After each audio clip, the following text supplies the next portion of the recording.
diyan ako yung dito ako nakaposisyon sa tutupor. Diyan sa Anong kampo naman. pinaka hindi mo makalimutan ba pa na laban mo dyan? Diyan sa Omar? Kasi napakabigat na labanan yan eh. Mga bata nga, hindi na nila alam yan. Pero yan ang pinakamabigat na labanan nun eh. Yung naglaban tayo sa Abubakar, medyo... Magkanya. Okay din yun. Pero... yung sa Abubakar, hindi nakaabot ng 3 buwan yun. Nakabot ng 3 buwan. Pero ito, ano to? Matagal. 3 taon yan bago nakubog yan. Kasi naubusan kami ng bala noon. Wala nang bala. Kala mo yung baril, parang kahoy na yan. Pag wala ng bala. Wala nang bala. Gina-ako na yun sa sako. Ginabit na yun sa sako. Parang walang halaga na yung baril eh. Yun talaga. Tubig ba pa? Tubig. Ganda ng kwentuhan natin eh. Dahil ako ang striking post. Ayun, sabi ko na yung nagkabarilan doon sa diyan sa Unsay, sa Taunsay. Diyan sa 150 Hill. Kasi sandali mo na. Hindi, galing lang ako doon kahapon eh. 150 Hill. Ano nyo ba yan? Kampo po yan. Posisyon ng... MI yan. Kaninong posisyon yun? Amin din. Hindi, pero talagang mabigat din na posisyon yan doon, di ba? Ako talaga nakakuan diyan una. Diyan ako natamaan.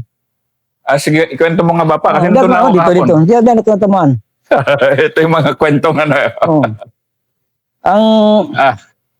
Natamaan dito, tapos pirahan ba? Ayun. So, yung pagpagka namin diyan, umabot kami ng 7 araw yan. 7 araw. Di kasi, sige ba pa, magdamag yan. Ikwento mo nga muna, sige, ikwento mo lang muna, kasi ang lapit lang niya sa highway din, di ba? Tapos, pero hindi siya mataas eh. Hindi mataas. Pero bakit talagang dinepensahan nyo ng tama yan? Dahil... para na perimeter ng kampo namin ba? Yun talaga, perimeter ng kampo. Gusto namin na hindi agad maabot yung pinaka-headquarter namin. Yun talaga. Pero noon yan, kasi ang ganda ngayon, maganda nga talaga yung paano ang ganda talaga ng posisyon ni Hill 150. Ang ganda sige ba pa, tuloy nga tayo sa giyera mo dyan sa 150. Yung nagsimula kami diyan, siguro yung mga 7 araw yan. Yung din gamit ko, 50 caliber din. Yung 150, ginagawa ko namin diyan, paggagabi, doon ako nag-relax. Doon ako nag-relax paggabi. Kung mag-relax ako, doon ako mag-relax sa 150. Ilan ang dala mo ba pa na noon, nung 150 na labanan? Ilan dala mong tao? 100 pa rin? Hindi, nakapalit-palitan man yan. Yung hindi maalis sa akin talaga, tatrumpo ganyan, sobra 20 katao, ganyan. Ayun na nagabuhat ng 50 caliber, nagdala ng mga bala, ganyan. Ganon yun. Pero lahat ng tao, kumarami. Sobra, hindi 100. Pero yun talaga nagapalit sa akin, hindi maalis sa akin. Tag 30 plus, ganyan. 20 plus, ganyan. Yun ang palagi.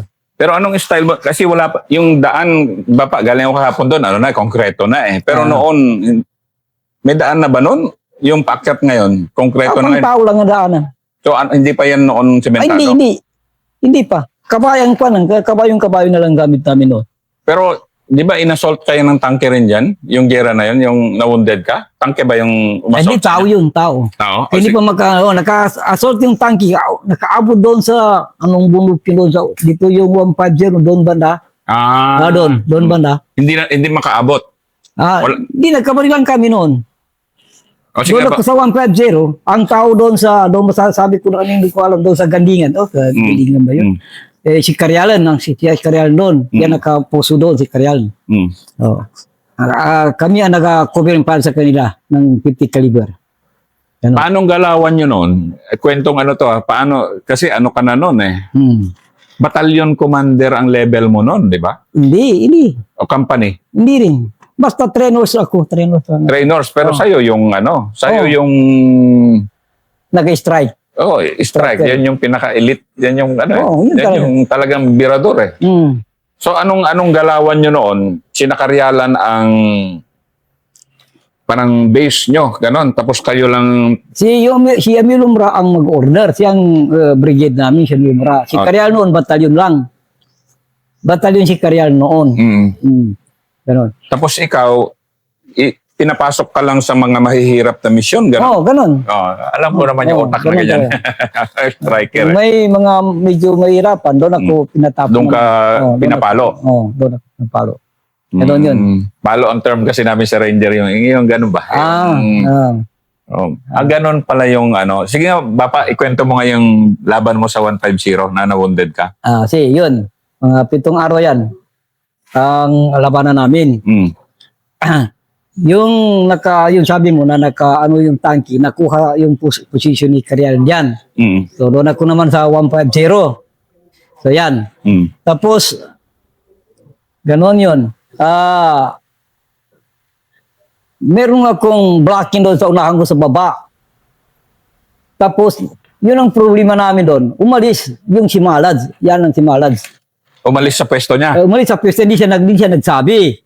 So pagka madaling araw yan, doon kami sa tuktok ng 150, siguro sobra 10 kami doon. Kuha namin 50 caliber, meron din RPG. Tapos yung doon kami, tumulog madaling araw, meron akong kasamang pangalan, namatay na ngayon, natamaan din yun doon sa may kuan, si Basco. Hindi siya nagtulog, nagtulog ako. So, yun hindi siya nakatulog, nakakita siya ng kuan ba na ano ng mga yung damo gumagalaw-galaw. Tapos hindi siya nagsalita pero kinalabit ako.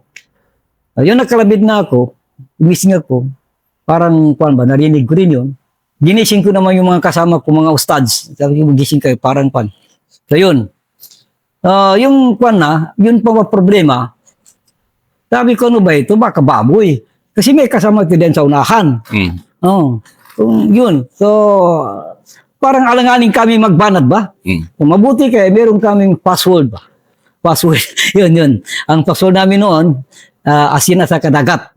Ano? Asin at dagat. Asin at dagat? Oo. Yun. So, Okay. Dagat. Kailangan asin ang kuwan mo. So, yun. Yung nag-dance. Kuwan ba? Sino ba ito? Parang kuwan ba? Nag-kuwan ito. Yun. Tumawag ko ng password ba? Sabi ko kung di makakuan yan, bahala. Palanganin kami magbaril ba? So yun sinabi ko, dagat, hindi siya makasagot. Sabi ko, bahala kayo. Kahit na kuan yan, yung binanata namin. Yung binanata namin yun, nagsabi-sabi yung M60 namin, 50. Napatras yun kasi nagkamang man sila. Pataas man yung 150, nagsasabi sa baba. Yun. So yun, binanata namin yan. Nakatras sila yung sundalo, nakatras sila. Pero pagka alas 7 na umaga yan, nandiyan na yung gunship. Yung helicopter. MG, ano pa pangalan? MG pa, yung maliit. Yung maliit. Yung MG. MG. Kuwan yan, mula alas 7 hanggang hapon yan. Hindi yan, walang hinto yan. Kaya kumaalis yung dalawa, nandiyan naman yung dalawa. Walang, basta sa buong siyang araw yan. Sumabi pa yung B90, galing doon sa Gandingan. Yan sa may Satan. Mataba yan sa unahan ng tita, yan sa Pantulay. Umakis yun sa bundok doon. B90, ginaba na doon. Makita mo yung 150. Pero, Bapa, pag gano'n na MG, anong style nyo naman? Kasi ano yun wala rin cover doon sa taas So, yung pagdating ng MG, binabanatan ng 50 yan. Hindi masyado makalapit yan. Oo. Hindi masyado makalapit. Yun ang depensa nyo pala sa MG. Yung depensa namin, 50 caliber. Ako pang depensa niya. Pariuri yung anong pangalan yung sa amin, double body, yung malaki. Huey. Yung nagdala ng national bomb na yan yata. Double body. Obi-10. Yung Obi-10, yung Gadive. Gadive. Yan. So, yun doon. Ginamit na sa amin yung buong araw yan, yung maliit. Gansit namin. Ganyan yan. So, yung si Karial naman, doon sa baba namin, inasuot naman siya ng maraming tangki. So, yung nasuot siya ng maraming tangki doon, ako naman nag-rimpo sa kanya, ginadala ko ng 50. So, talaga ikaw talaga yung kasi wala siyang 50. Ikaw lang pala may dala nun, Bapa. So yun, dinala namin 50. Ang problema, nagtipyat yung 50 namin. Medyo nag-trouble. Mm. Pero kahit na anong gagawin ko doon, hindi na talaga nag-trouble na talaga siya. Mm. So sabi ko, baka merong ito, ni Alan na hindi maganda. Bakit wala namang makikita na anong sira dito? Hindi pumutok. Ganun yan. So napatras kami doon sa river ng mata. Kasi yung posisyon namin sa 150, napapalitan kami doon. Ang nagpalit sa amin doon, namatay na ngayon, yung mga tao ni Casaninda, yung si Motorola. Saka yung mga tao ni Karyalin din, si Delamy, yung ganun. So, hindi natamaan si Delamy. So, yun. Yung nandoon na sila, pagka midnight na yan, mga 11 ng gabi, nagsabi sila sa akin na hindi sila nakakain. Ganyan. Diyan ako natamaan. So, yung nagsabi sila, hindi sila nakakain. Siyempre, maawa tayo sa kasama.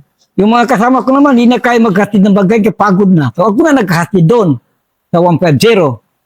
Hindi, yung mga tao, hindi ko nakasama, pero sunod ng mga kasama. Kundi tao ni Karyan na yun, yung mga tao doon. So, yun, yung pagdating, pakatid ko ng pagkain doon, sabi niya, huwag ka na mag-uwi, kaya gabi na. Ang kasama ko lang, isang bata. Training pa man yun, training pa yun. Yung training ko pa yun, ang bata na kasama ko. So, yun. Nandoon ako, mga gabi, mga 11, hindi ako nakabalik. Pagka madaling araw, nagasuot na uli ang sundalo. Nagasuot na uli. So yun, dahil hindi ko yung mga kasama, yung nakasama ko doon, parang hindi marunong magbaril, banat. So yun, hindi na kaya, hindi na pakuan yun. Yung natamaan ako doon. Nagadapa ko doon sa kwan. Yung pagtayo ko, babanatan ko sana yung kwan. Tamaan ako dito. Tatapon ako doon sa kwan. Pero hindi ko pa sinabi sa kanya, pinalian ko ng malong. Pati itong hita ko na tamaan. Dalawa tama mo, baka? Pati dito. So, pinalian siya. Tapos may dala akong kamot, pero hindi makita. Hindi na ito makakalimutan. Hindi ko makita yung gabi man yan. Tapos walang ilaw. Kahit ano na, nagkain ako ng gamot. Kahit ano na nakain ko doon. Basta, yun, nagkain ako ng gamot. Yun. So yun, yun natamaan ako doon. Parang hindi ko na magkwanda. Nagpaalam, sinabi ko sa kanila. Sabi ko, natamaan ako. Dito lang kayo. Pinatamaan ako. Oh. So, nakasama ko lang isang bata, yung kasama ko ng isang bata. Gabi yun, bapa? Gabi, mga alas 2 ng madaling araw yun, alauna. Pas 1 ba yun? Pas 1. Yan, mahirap. Alam mo yung kung banata lang, baril, makita mo yung, nag-aapo yung baril. Para nag-aanwan mo, diba yung baril? Dito magdaan sa mga binti yung oh. Yun. Ano yun? Gabi talaga. Gabi talaga. Tapos yung hindi pa ako natamaan yung M60 doon, nasira pa. Ako naman pina-repair. Nasira itong nasira. Ginagawa na yan. Tapos may gabi, may M40, hindi naman pumutok. Yun, sabi meron naggawi, yung RPG, hindi naman pumutok yun. Hindi ko na makaya. Nagsabay-sabay na. Sabi ko. Oo, yun. So yun, nahirap talaga yun na mga panahon.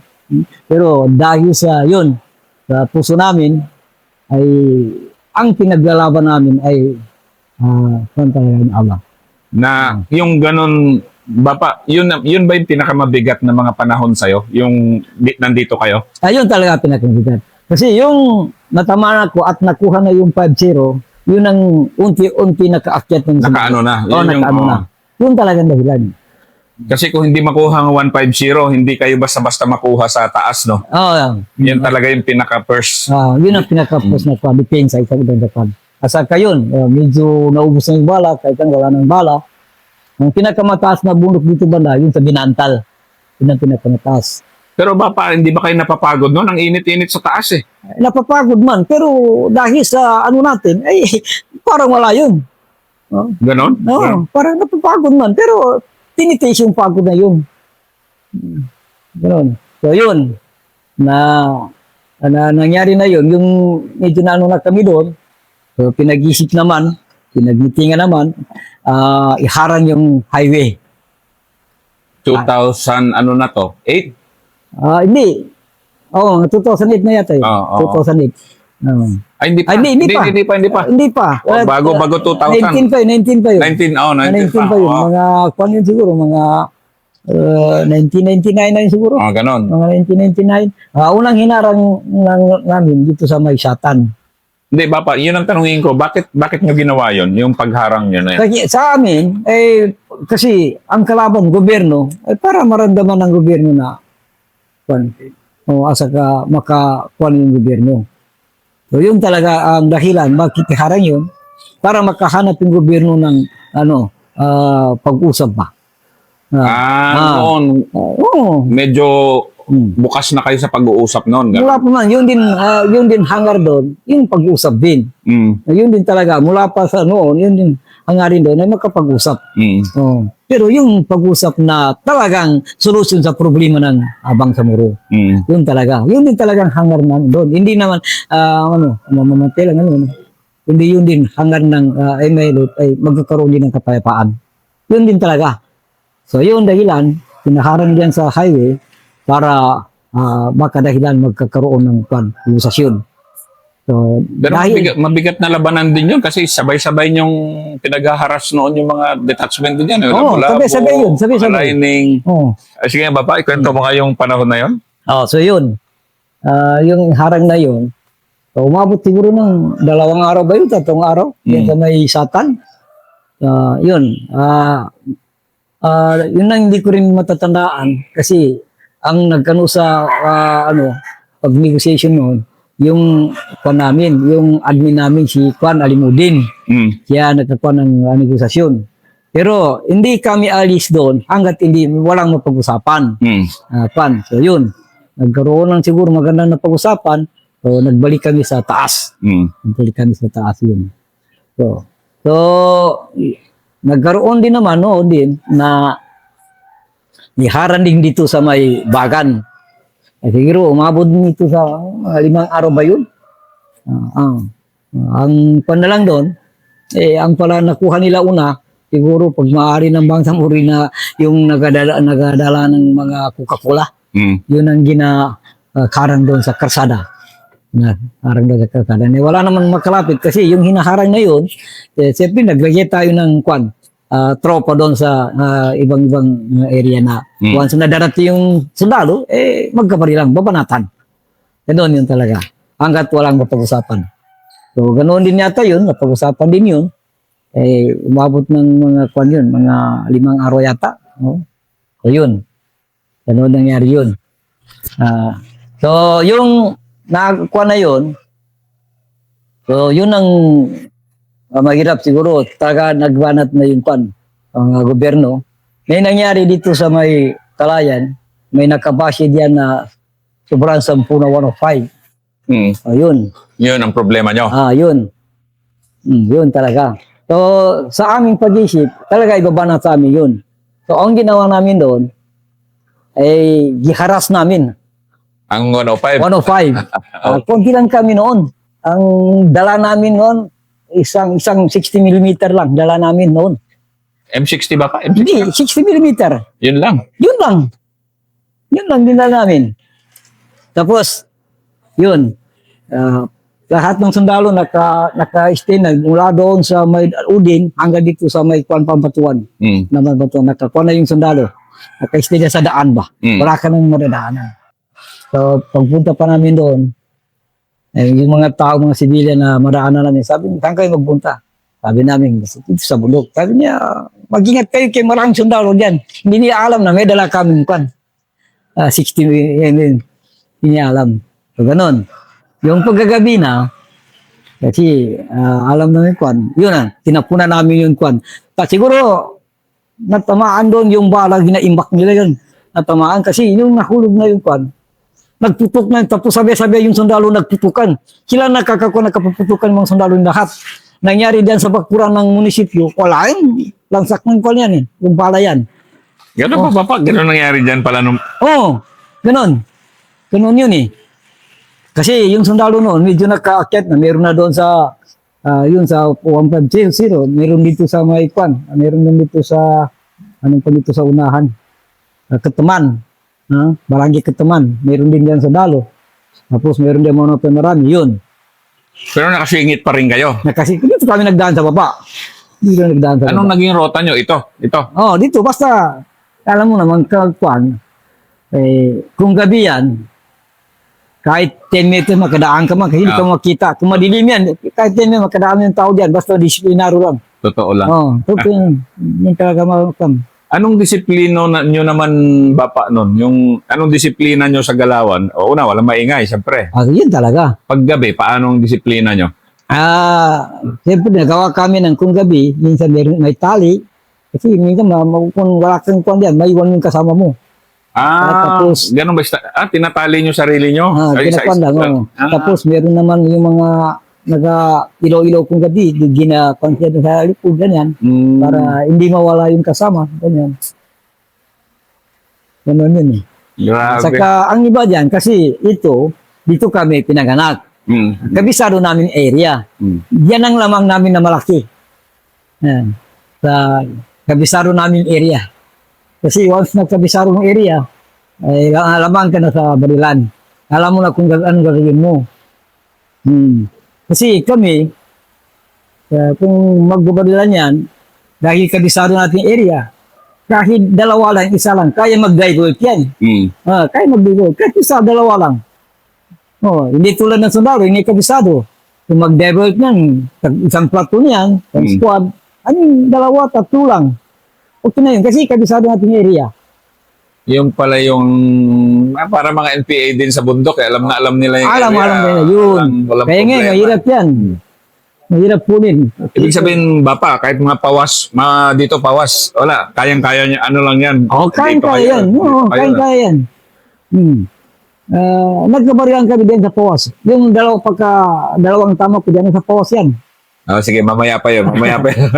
Ano yun, pagkatapos ng ano. Pero Bapa, paano kayo nagdahan-dahang umalis na ng Omar? At kailan? Anong taon yun? 2000. Nag-shift na kayo ng Abubakar, gano'n? Yung ginawa yung nakuha na yung kampo namin diyan sa Umar, dito sa Piris. Doon kami nag-wedro sa Munab. Mount Munab. Doon kami nag-kid sa Kwang. Doon kami, lahat kami nandoon, pati mga civilian. Nandoon mga civilian. So yung nanonood kami, unti-unti pinalabas namin mga civilian. Yung asawa ko nandiyan. Pati yung maliit pa yung anak ko diyan na kagawad ngayon. Kasama ko noon. Sa buong operation na yan o doon lang? Buong operation na yan o Omar, kasama mong pamilya mo? Nandiyan mga pamilya namin. Grabe. Nandiyan mga pamilya namin noon. Nandiyan. Kasi sa totoo lang ba, kung walang makapasok na asset, hindi niya yun alam kung saan nag-position. Noon, hindi niya alam ng sundalo saan talaga ang headquarter. Hindi alam talaga. Hindi naman talaga. Hindi niya alam eh. Asan bang headquarters niyo talaga dyan noon? Hindi mismo dyan sa tuktok ng Kiris. Dito sa medyo baba. Bababa niya. Oo. Reverse slope ang tawag namin doon. Ayun pala yun. Hindi doon sa tuktok, dito Hindi sa baba. Sa baba yun. Doon sa medyo baba. Ganun. So sino yung mga matitigas na mga leader ng mga panahon na yan dyan? Isa-isahin nga natin. Sana yun si Karyalan. At doon, yan din siya nagpakilala na talaga. Ikaw? Yung sila Motorola, yung Freedom din, yung sila Busaydin. Kasama namin eh. Wahid. Wahid. Wahid na yan, hindi rin yan pa, si Wahid. Matatandaan ko isang beses na nagkabarilan yan. Isang beses na nagkuhan yan. Isang beses lang yan. Basta matanang isang beses lang. Kahit na siya ang operation, hindi man siya nagkakuan, nagkabarilan. Sige, Bapa. Sa buong buhay mo, ano lang to naka-estimate mo, nakailang encounter ka. Estimate lang hanggang 2025 na yun. Mula nung, di ba, una encounter mo dito, Kitango, 1994, sabi mo. Mga ilan? Estimate lang. Siguro mga konti lang, mga 50 times, hindi lang siguro. Ilang beses ka na-wounded? Ilang beses ka naman na-wounded? Ilang beses ka tinamaan? 2. Pangatlo na to. pag-arido. Iba naman na yan. Dalawa. Isang beses sa bundok, isang beses sa pawas. Sige, Oh. mamaya, ibang episode natin yon. So, yan ang pang third episode ni Bapa